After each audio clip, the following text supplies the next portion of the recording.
know you're in Gardnerville when you got homeboy fucking mismatched gear, visor down, goggles strap all the way down, just pulls up to the Maverick to get some air for his bike. What's going on, everyone? Welcome back to FEEKI Flips, the most dumbed down real estate channel on all of YouTube, because if I can make money doing this, then so can you. And today is an interesting episode. Always providing value for you guys, always providing education, no entertainment value whatsoever. Today's already been kind of a fail because no JP. I'm back on the phone. I don't even know why we pay him, but we're here. We're back on the phone, and we just finished up a townhouse down here in Gardnerville.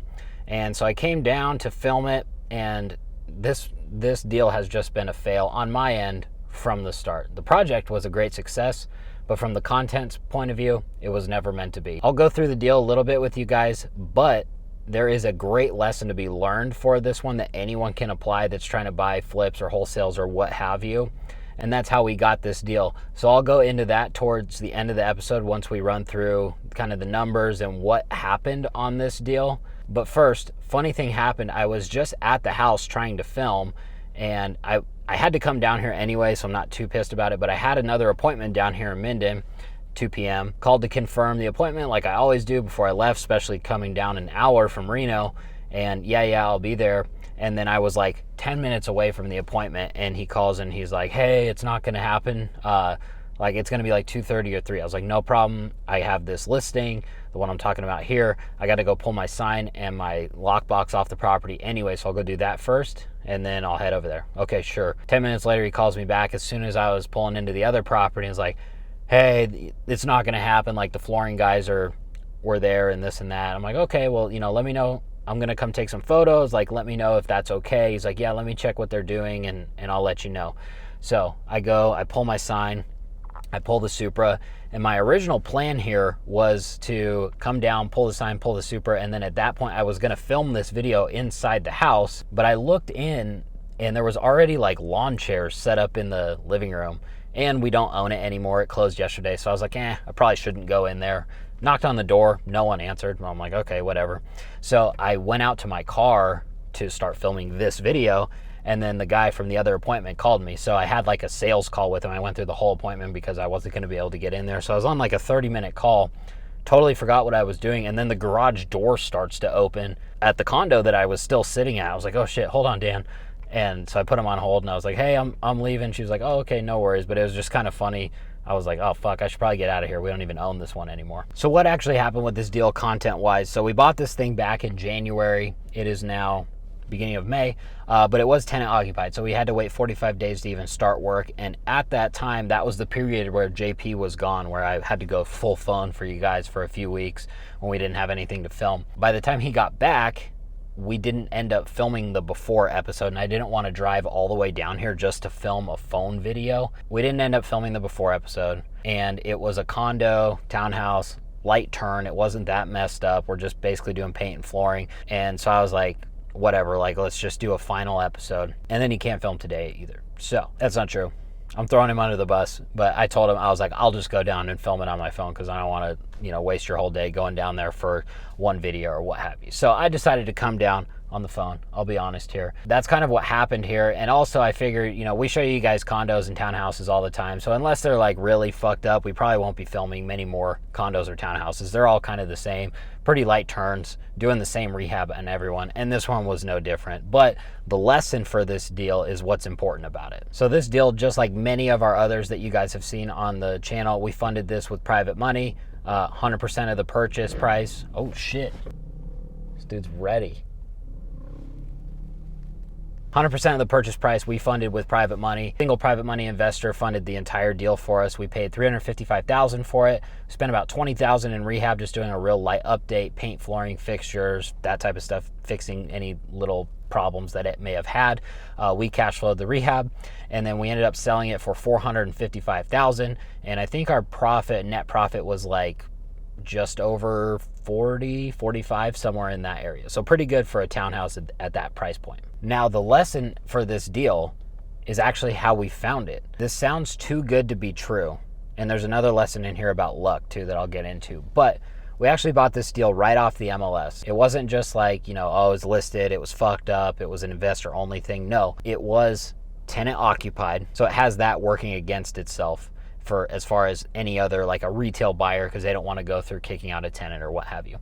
The photos were horrible on the MLS, so it was not marketed properly, and it was horribly overpriced. So it had like 3 things working against it. It had been sitting on market forever. When I saw this thing, I was looking at it, I saw that it had been on market forever. I saw it had been price cut at least once. I think they started at like $450, which is where we ended up selling it after a remodel, and then they were down to like $425 or something like that. Still way off for us. You know, I comp it and I'm like, this is one of the few that I have comped and we actually sold it for less than what I thought, but that was only because we didn't have great comps. Most of the townhouses in this tiny little community, the community is only like 2 streets, so it's kind of difficult to comp anyway, not a whole lot of results there, and most of the townhouses are smaller. This is the biggest floor plan by far, so I was kind of just guessing. I'm like, the smaller one, pretty nice, went for like $425, a little bit bigger one went for like $440. I'm like, this thing's pretty big, it's like 1,900 and something square feet.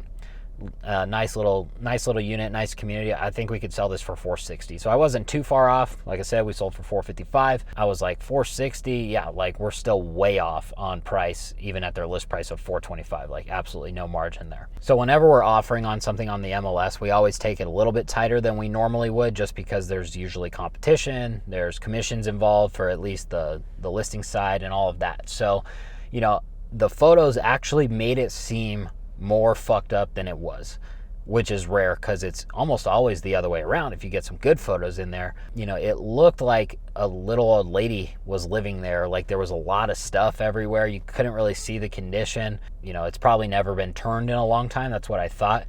So I'm like, I'll run rehab at like 35. So I figured 460 resale, 35 rehab. That put our purchase price down at $350. Now I'm second guessing what we actually paid for this. I'll eventually I will start looking at the numbers before I pull out the phone and click record, but $350, we'll go with that. And that was like as tight as we could take it. I was waiving the commissions on my end, so the seller only had to pay half to help out her net a little bit. Usually, even being long days on market, people are like, no way. The agents will write back, oh, my client is grossly offended and all this shit that's not true. They're the ones that are offended. Submitted the offer. Seller did not even counter. They just accepted. That's what blows my mind about this. It's like, for me, if I was the seller and I was willing to accept $350,000, like, why wouldn't I just instruct the agent to price cut this thing until it sold? Like, why are we still listed $70,000 higher? Like, what's going on here? That's how people function sometimes, and it sounds too good to be true, but that's legit what happened. That's what I wanted to get into in this video a little bit for you guys, is like, there are deals out there that don't even seem like deals, but most people don't know that they're deals because they never take the shot, or they never take the action, they never make the offer to find out if it's a deal anyway. Like 9 times out of 10 or more, like 59 times out of 60, it's gonna work the other way. Like, I just did the same shit yesterday, and that's why the grossly offended thing was on my mind, because the agent wrote back and was like, my client is highly offended at this. I'm like, dude, we have one around the corner under contract, same exact house, for $5,000 more than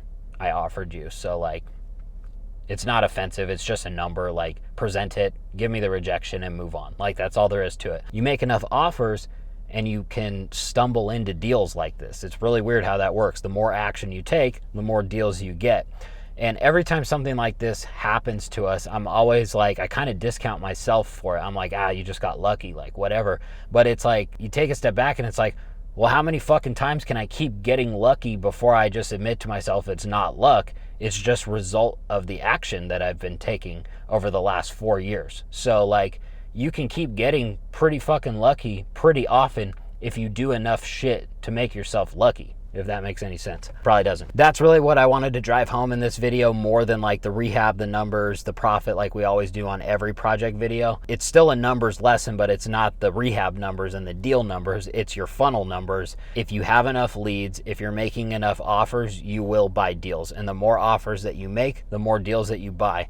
And these MLS deals, at least for us, I know some people like totally focus on the MLS and they crush it. We haven't got there yet. They're like 1 out of 60 that we're getting accepted. So it's like, well, we got to make 60 offers to buy one deal. That's a lot of fucking work, but then you go and you make $40,000 on one deal, so it becomes pretty worth it. So if JP was here, he would say make your own luck. That's one of his phrases that he says jokingly, but it is true. You have to make your own luck. Sometimes take things into your own hands, take action, make offers, and buy deals. So thanks for watching. Make sure to subscribe if you're new here. Smash that like button, help us out with the YouTube algorithm, and we will see you next week, probably for a new project. I have no idea when this is going to drop, or maybe I'll drop this in between since it's kind of a weird vloggy type episode. But either way, we'll see you next week. Thanks for watching.